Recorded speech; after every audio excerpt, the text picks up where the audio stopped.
بسم اللہ الرحمن الرحیم۔ اچھا، یہ آج ہم جی ایچ کیو کا جو اسسٹنٹ کا ٹیسٹ ہوا ہے آج کے دن پر 10 نومبر 2024 کو، اور یہ ٹیسٹ کنڈکٹ کیا ہے جی ایچ کیو نے، یعنی ان کی اپنی ٹیم نے، آرمی سلیکشن سینٹر والوں نے یہ ٹیسٹ کنڈکٹ کیا ہے۔ اسسٹنٹ کا ٹیسٹ ہے 10 نومبر 2024 کو یہ کنڈکٹ کیا گیا ہے، اور یہ ٹیسٹ کنڈکٹ ہوا ہے کراچی میں۔ تو سب سے پہلے ہم ڈسکشن کریں گے کہ اس ٹیسٹ میں کون کون سے پارٹس شامل تھے، مطلب ٹیسٹ کا جو کنٹینٹ تھا وہ کیا کیا تھا، جو سلیبس تھا۔ پہلے نمبر پہ تھا اردو سے انگلش میں ہم نے ٹرانسلیشن کرنی تھی، یعنی اردو میں فقرے دیے ہوں گے، اس کو انگلش میں ہم نے ٹرانسلیٹ کرنا تھا۔ دوسرے نمبر پر سینونمز تھے، 10 سینونمز دیے گئے تھے 10 نمبروں کے۔ اس کے بعد کچھ 5 ایبریویشن تھی، وہ ایبریویشنز ہم نے بتانی تھی کہ کچھ ایبریویشن انہوں نے دی تھی اور پوچھ رہے تھے کہ اسٹینڈ فار یعنی اس سے کیا بنتا ہے۔ اس کے بعد جرنل نالج کے کچھ 5 کویسچن تھے۔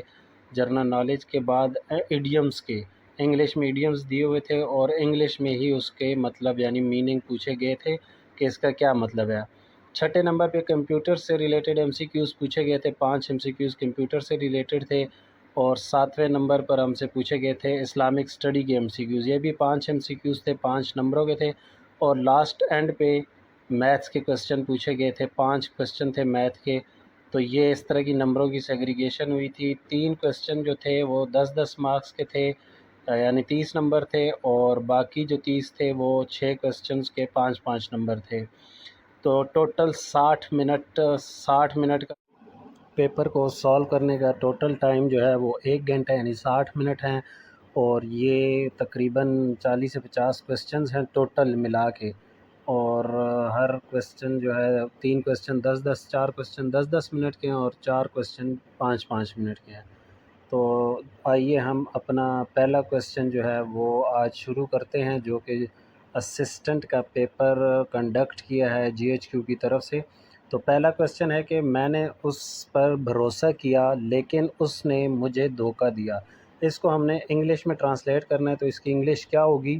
آئی ٹرسٹڈ ہم بٹ ہی بیٹریڈ می۔ اگر لڑکا ہے تو ہم، لڑکی ہے تو ہر، اور لڑکا ہے تو بٹ ہی اینڈ اور شی بیٹریڈ می۔ تو پہلا سینٹنس ہے میں نے اس سے بھروسہ کیا، اس نے مجھے دھوکہ دیا۔ دوسرا ہے جج نے گواہ پر جرح کی، یہ دوسرا سینٹنس تھا۔ تو اس کا جو انگلش بنے گی دا جج کراس ایگزامن دا وٹنس، دا جج کراس ایگزامن دا وٹنسز۔ اور تیسرا سینٹنس جو آیا تھا کہ تیسرا سینٹنس تھا بادشاہ کو سلطنت مہنگی پڑ گئی، بادشاہ کو سلطنت مہنگی پڑ گئی۔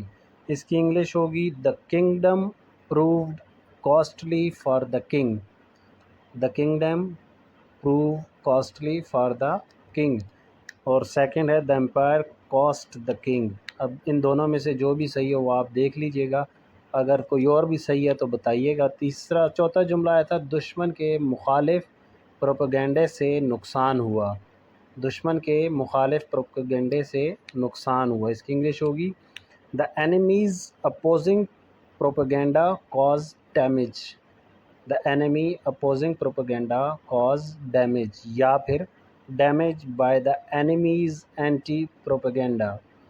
تو ان دونوں میں سے جو بھی صحیح ہوا وہ آپ بتائیے گا کمنٹس میں، یا پھر اگر کوئی آپ کہتے ہیں کہ یہ غلط ہے دوسرا صحیح ہے تو وہ بھی کائنڈلی بتائیے گا۔ پانچواں اور آخری جملہ جو آیا تھا 2 نمبر کا، تمہارے حرص کی کوئی انتہا نہیں، تمہارے حرص کی کوئی انتہا نہیں۔ There is no end limit of your greed, lust or curse۔ مطلب گریڈ، کرس یا لسٹ جو ہے یہ اس کو لالچ کو یا حرص کو کہتے ہیں۔ جو اوپر میں نے